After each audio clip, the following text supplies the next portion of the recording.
I'm Alexander Heffner, your host on The Open Mind. I'm delighted to welcome to our program today Noah Hutton. He is a writer and director of documentary and narrative films. His newest feature this spring is In Silico. Thanks so much for joining me today. Thank you for having me, Alex. Appreciate it. And you can check it out at insilicofilm.com. Noah, tell me about the origin of this project, how and when you started working on it. Well, I studied neuroscience as an undergraduate in college. I wasn't in film school, but I started making films at that same time. And so as a student of this field of neuroscience, I heard about this project that was starting, and I was starting to make films. So I kind of put two and two together and decided to make a film about what was known then as the Blue Brain Project. And it was a very ambitious attempt announced in a TED Talk in 2009 by its leader, Henry Markram, to simulate the human brain on supercomputers in 10 years. And that was his audacious goal. He threw that out there on the TED stage. It kind of captured the imagination of the community at the time. It was like the biggest project in the brain science world around then. And as you can imagine, stirred a bunch of controversy too, because many scientists wouldn't be so audacious to claim they could do such a thing in 10 years. But he did it. He said he had a way to do it. He said he had a proof of concept. He had the backing of IBM for the machinery. He had the Swiss government to fund him. And so I decided, this is one of the only projects I've heard of to put a timeline on full understanding of the human brain. Why not make a film that was sort of calling the bluff on that timeline a little bit? At the time, I didn't think of it that way, but I thought, why not just follow this 10-year project with a 10-year film? So I started to do that. I went there once a year for the last decade. What an amazing, if arduous and complicated task over 10 years. I don't want you to give it away, the spoiler of whether he succeeded and achieved what he wanted, because I want folks to go and stream this. But can you share the short answer of whether he ultimately succeeded in that decade? Well, I think people could surmise that they probably would have heard about it in the news if he had succeeded, because that was really the goal here. He said that he would flip on the simulation. It would speak. It would have languages. It would be conscious. You could teach it, new languages. You could dial up a molecule, he told me, and change the IQ. Dial down a molecule to dial down the IQ. I mean, he promised that much control over this sentient being. And, I think people can imagine if that had come true in a decade, they would hear about it now. The project has done things. They haven't done nothing, but they have not necessarily reached that, but I don't want to give away too much. Well, we have a half hour here, a little under half hour. So you'll give away something, but not what you refuse to give away. When you first heard of the concept, did you think it was something of a quack? Did you think it was legitimate science? What did you think? I, at the time, was, an undergraduate, enamored by the work of this project's leader, Henry Markram. I have been assigned his papers in classes I was taking in college. He really was a central figure in neuroscience in the 90s. He worked under a Nobel Prize winner. He published foundational papers that we were all learning about in these classes. So when he pivoted and moved away from the cellular neuroscience that he was doing, he was studying circuits in rat brains, really like what they call it wet lab neuroscience. He's actually studying real cells. And when he moved away from that work and announced this simulation project to take the data that he had collected and that others had collected and to feed it into computer modeling of the brain and to build up, to reverse engineer a full model, a full simulation. First, he was going to do the rat and the mouse, and then he was going to move to primate and cat brain, and then finally the human brain. So when I was looking at that as a 22-year-old, I really was wide-eyed. I found this awe-inspiring. I mean, many others did too, but there were also a lot of people in those TED comments, if I had just scrolled down a little more at the time, who were calling into question whether this was possible. But I didn't really have a mode at that point for taking in the criticism. I really was full steam ahead. I wanted to see this happen in a decade. I wanted to be the one who captured that with the film. Well, you mentioned IBM's support, and it is a natural extension, if far more sophisticated in its final product, a natural extension of Watson. at least as we conceive of it. So it didn't seem like impossible, or it would be some feat of a miracle to produce. So, to the extent that we have learned more about neuroscience and how our brains can be projected in the fashion he was seeking to, if not in the format he was looking for, have there been specific advances you want to identify over this decade? Yeah, well, the advances of the project have not gone beyond a mouse brain in terms of what the amount of brain that they've simulated yet. So they have yet to date to simulate a full mouse brain connected to a body. Let's say it's a simulation of a mouse avatar, which is what many of the project's critics have been looking for this whole time. So they've not really reached that milestone yet. The cognitive capacity even of a mouse is vastly yet beyond our abilities to simulate in a biologically realistic organism. So it's a little bit like Watson and the AI efforts of a company like IBM, and there are other companies obviously doing that these days. Google is maybe the leader in that these days in that arena with DeepMind. But these are a bit of different trajectories of work. And many critics of AI will point out that many of these results are being fitted to the modalities at hand. So you're trying to design a system that just can beat people at the game of Go or chess.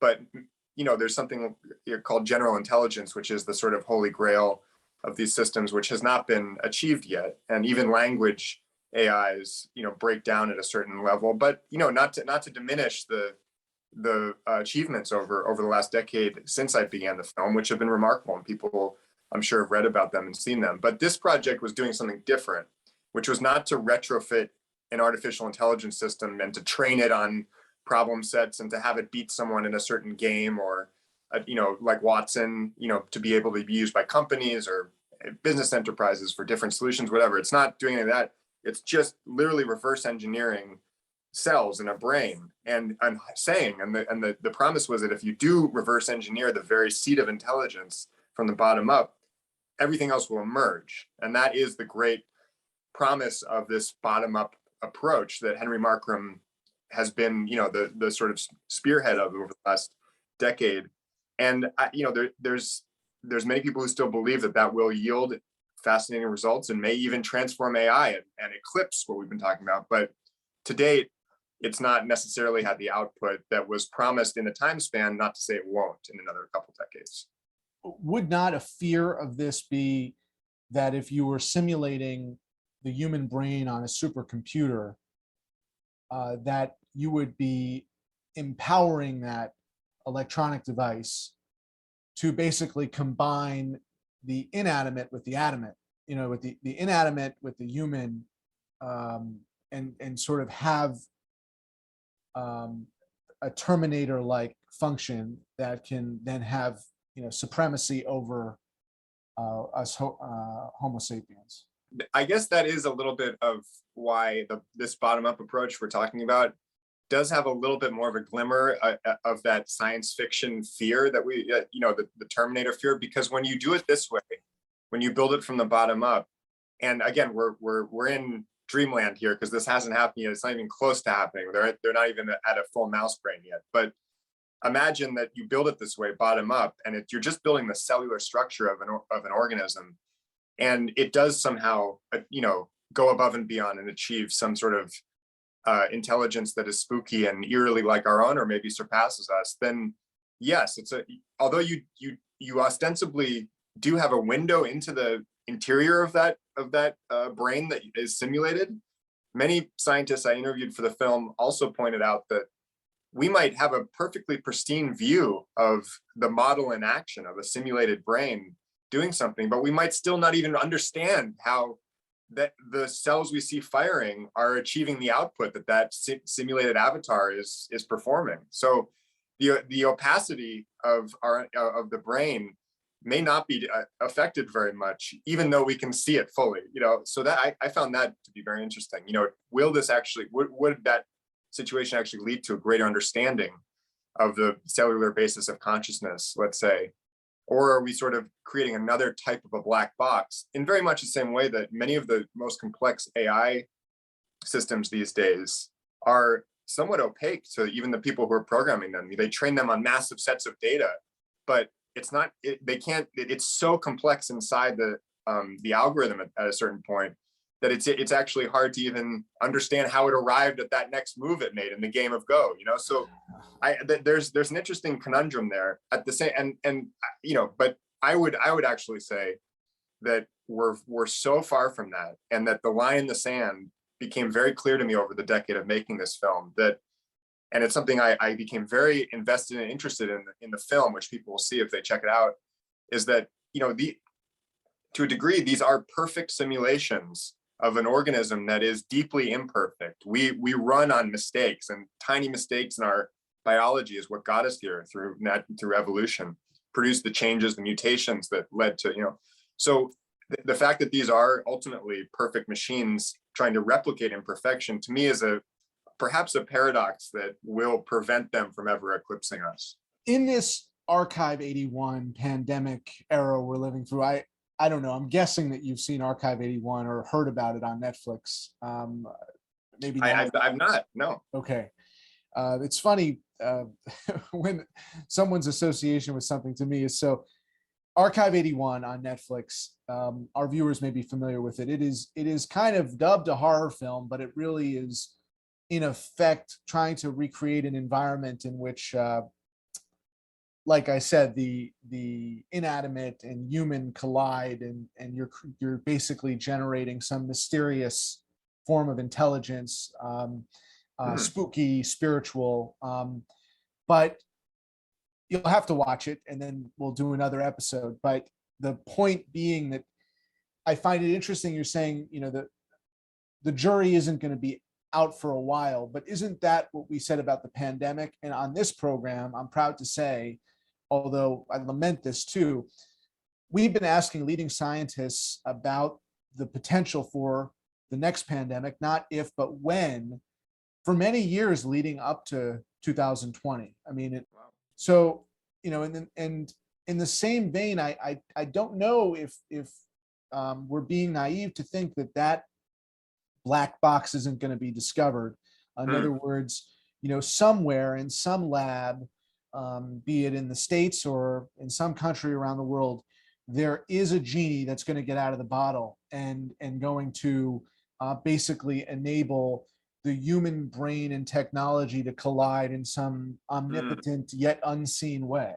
I can understand that in terms of the pandemic, because in a way, viruses I operate at that spooky gap between non-living and living matter. So, in a way, it's almost easier to understand the sort of mechanistic steps that would need to happen for a pandemic like the one we're in to happen. But there's such an impasse when it comes to consciousness. There's such a desire to capture it, the genie, and yet there's been no indication in any of the work I've done with this film, the scientists I've talked to, the reading I've done, that we're at any degree closer to cracking the mystery of consciousness. So I know that it occupies an endless limit of science fiction potential. I mean, there's this show you're mentioning, but there are so many of shows, especially these days. I'm noticing there's a glut of content out there about like doubles, someone getting cloned or their consciousness being uploaded into a machine, and then they put into another body or an avatar or something. This is really on people's minds, and certainly on the minds of people who make movies and TV shows. But I just don't.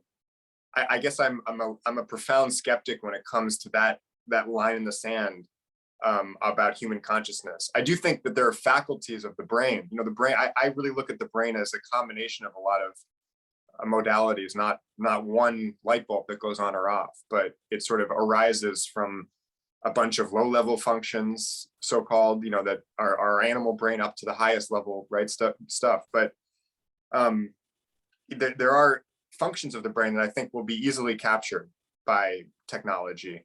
But I think that there will be ultimately a bit of a line in the sand when it comes to the high order consciousness that we prize, that we consider makes us uniquely human and separates us from other organisms. There are known mechanisms to man and woman to recreate or reproduce that consciousness. I mean, we've talked about cloning. It is a real thing that has happened in animals. So it's, when we talk about the human brain, it's a distinct category of consciousness. But I think you're alluding to the consciousness of other species. Obviously, we know, Dolly had a consciousness. We have consciousness too. It's in a different orbit. I'm not so sure. I'm not sure it's different. Different enough that we're unable to access it or understand it. I think that that remains to be seen. That the question would be, where do we want that endeavor to go, right? I mean, well, absolutely. But I would say, we didn't create Dolly. We basically cloned an existing organism. It's sort of the easy shortcut to saying we created a new, a consciousness, right? We didn't reverse engineer that animal and put it back together again. We don't know how to do that. And, right. I would actually I would not separate humans from other animals. I'm saying that it is a big lift to even do a mouse and have it act like a real biological mouse. I will be blown away when I see that. You can get me back on and be like, they did a mouse, and I'll be the first to fess up with my skepticism. I was wrong, but I think we're even far away from that. Yeah. Well, if we're far away from that, what are we on the precipice of discovering? Yeah. So yeah, here we go. So I think we're actually, what's going on, what we're doing is we're creating intelligences for what we humans want the intelligence to do in our world.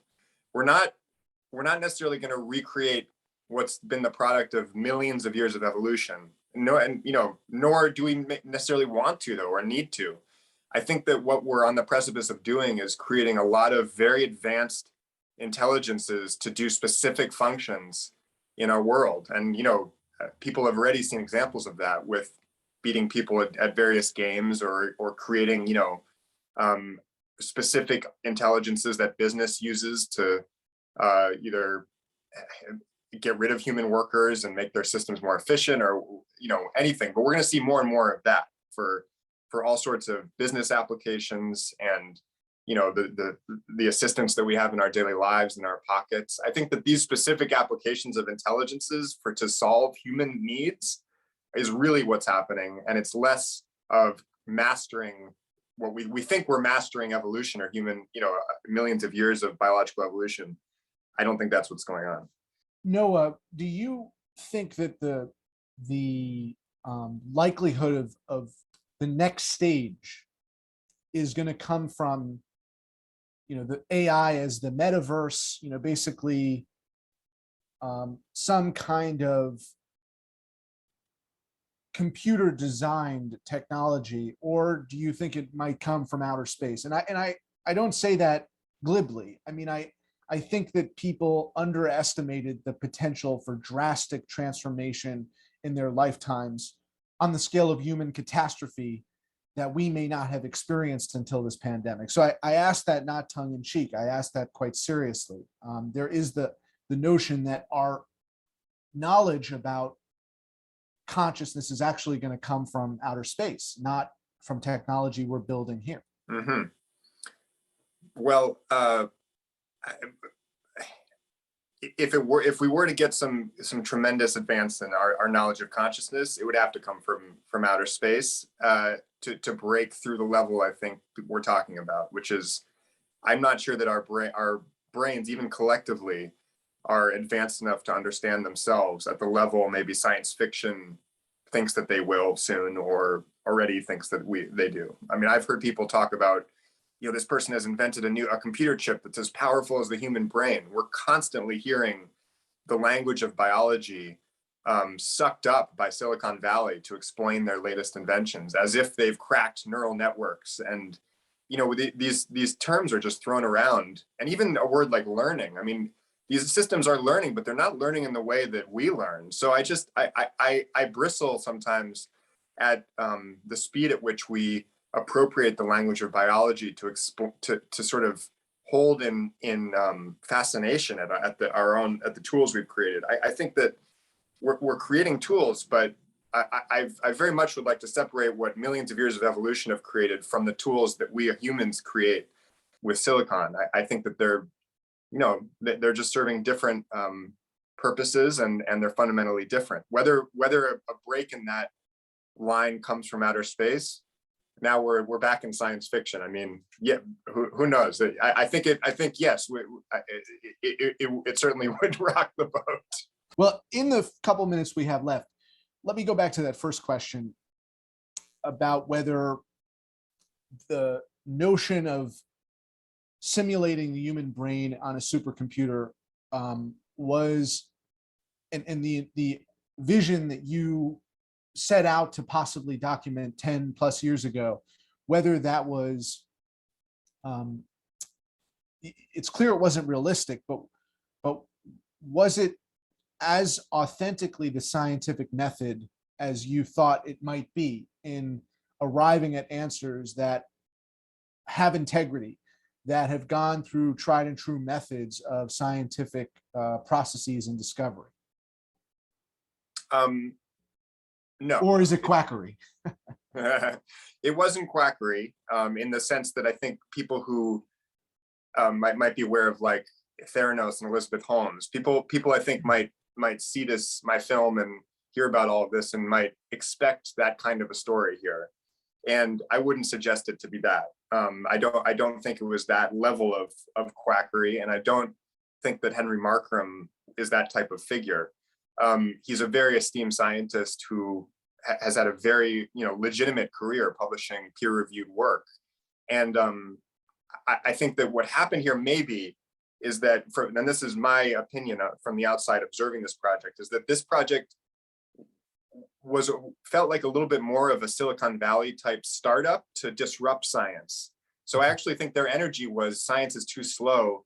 The peer review process, the one paper at a time, and Henry was speaking openly about this, is just too slow. I mean, it's like thousands of scientists around the world contributing a little needle in the haystack, a little piece of hay, and we'll never find the needle, right? So he wanted to put it all together to this like massive simulation of a hay bale and say, finally, we've united all the data and we can see what the brain is actually doing. That was the disruption idea. It was like Uber for the brain or something. And so to answer your question, fundamentally, like, no, that's not, they were not trying to do it the normal way. And so as a result, I did not see the normal processes going on. They did write papers. The papers were in some journals, but they were never embraced by the community in the way that maybe they had hoped. But I think a lot of the critics in the film speak to the ways in which the critics feel this project fell short of proof. And that's ultimately what a lot of the criticism in the film, which people can see for themselves, is that the project never demonstrated that this is the actual right way to understand the brain. And I think they're still trying to prove to the field that that's the case. And do you think that bypassing those processes hurt them? Not just in the public perception or the perception of their peers in the field, that it actually stymied their ability to get to where they wanted to go, or where they still want to go? I don't think so, because it would only have hurt them if they lost funding, because of it. But they've had very loyal funding from the Swiss government. I'm talking about the core project at the center of this film, right. Henry Markram's Blue Brain Project. Now, in the film, they got bigger for a second. They became the Human Brain Project, and that project continues. But Henry actually, and I don't want to give too much drama. Henry, but, in the seconds we have left, does Henry now have a new deadline? Does he say he's going to do this in the next 5 years or in the next 10 years? Not in the same bold underlined way he gave it in the TED Talk, where he said 10 years I'm going to do it. He does like to forecast, and there's a bit of that in the film, but there's not a new official deadline. They're now just sort of working year to year. Has your project had the effect of humbling them to seeing that this may not be possible in their lifetimes or our lifetimes? I don't know that my project has humbled them. I mean, haven't gotten back from yeah, them. we started with the question, did they accomplish it? And you said basically no. Right. But, to be continued. If there's one thing that you hope viewers take away from In Silico, what is it? I would like them to watch this film, and next time they hear grand pronouncements, maybe in the back of their mind, there's a little bit more of a critical streak. And I think that's healthy. That's not cynical or naysayery. I think actually it's healthy for everyone to think for themselves when they hear people give grand pronouncements and use public funds to do that work. So that's what I hope for viewers. Amen. Please visit Noah Hutton's documentary and find it streaming. You can learn more at insilicofilm.com. Noah, I have to thank you for a really stimulating and interesting conversation today. Oh, likewise. Thank you so much for having me on. It was really fun. Please visit the Open Mind website at 13.org/openmind to view this program online or to access over 1,500 other interviews. And do check us out on Twitter and Facebook at Open Mind TV for updates on future programming.